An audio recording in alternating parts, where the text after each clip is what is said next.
Hello viewers, ഞാനിന്ന് ഉച്ചഭക്ഷണം വിളമ്പാൻ പോവുകയാണ്.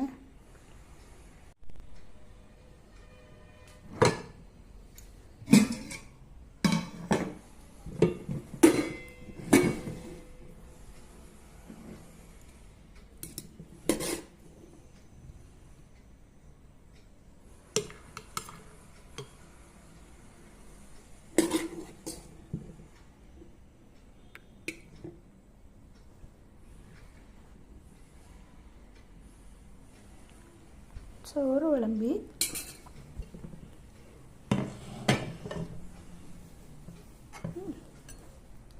വെള്ളരിക്ക പുളിശ്ശേരിയാണ്.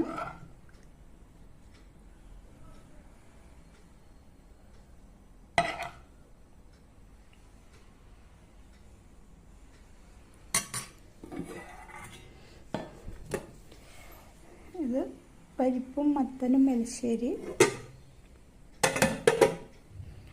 ഇത് ഒരു സ്പെഷ്യൽ ഉണ്ടാക്കിയാണ്. അസിഡിറ്റി ഭയങ്കര ആവുന്നുണ്ട്. വെള്ള പൊട്ടാണി കടലയാണിത്. അപ്പോൾ അത് അധികം വെള്ളമില്ലാണ്ട് വേവിച്ചുടച്ചെടുത്തിട്ട് അതിൽ മല്ലിയിൽ കുരുമുളകും കുറച്ച് ഒരു പേരിൻ്റെ ഒരു സ്പൂൺ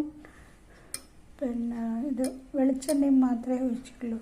അപ്പോൾ ഇന്ന് രാവിലെ അത് കഴിച്ചു നോക്കിയപ്പോൾ നല്ല സുഖം തോന്നി. അസിഡിറ്റി ഒക്കെ കുറഞ്ഞു കിട്ടി. മറ്റു ഒരു സ്പൂൺ വെള്ളപ്പട്ടാണക്കറി കഴിച്ചു കഴിഞ്ഞാൽ ഭയങ്കര അസിഡിറ്റിയാണ്. പിന്നെ ഡയറ്റിൻ്റെ ഭാഗമായിട്ട് കുറച്ച് ഇങ്ങനത്തെ നല്ല സാധനങ്ങൾ ഉണ്ടാക്കി നോക്കാമെന്ന് വിചാരിച്ചു. അപ്പം പിന്നെ വേറൊരു കാര്യം കാണിച്ചു തരാം. ഇത് ഞായറാഴ്ച വാങ്ങിയ മല്ലിയാണ്.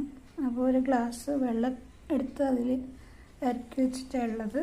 അപ്പോൾ അതിലുള്ള ചെറിയ ഇലകളൊക്കെ ഇപ്പം വിരിഞ്ഞു വന്നതാണ് ആണല്ലേ. ബാക്കിയൊക്കെ ഞാൻ എടുത്ത് മാറ്റി വെച്ചതാണ്. ഇത് ചെറുതൊക്കെ ഇപ്പം ആദ്യം വിരിഞ്ഞ് വരുന്നുണ്ട്. ഇനി അതും കൂടി എടുത്തെടുത്ത് ഉപയോഗിക്കുക. ഡെയിലി വെള്ളം മാറ്റണം. ഓക്കെ.